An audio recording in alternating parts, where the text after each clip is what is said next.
Hello అక్వామ్యాన్. ఇంకా ఇన్ని రోజుల కృషి తర్వాత మన రుద్రగాడి గుండు చూసాక నా రియాక్షన్ అయితే I pass mummy, I pass mummy.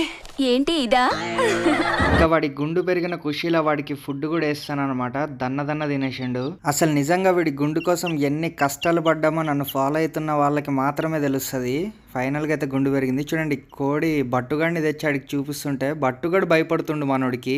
చూడండి, ఈడు కోడి కానీ ఈడు రామచిలుక లెక్క ఫీల్ అయిపోతూ ఉంటాడు. చూడండి ఎట్లా కూర్చుండో, ఇట్లా చెయ్యి పెట్టంగానే ఇంకొచ్చి కూర్చుంటాడు ఏదో రామచిలుక లెక్క. కోడి నా కొడుకు.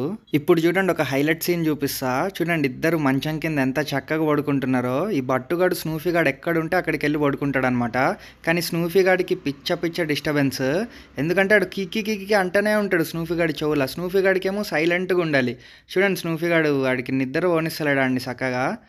కానీ చూడండి ఎంత క్యూట్గా పడుకున్నారో ఇద్దరు కలిసి.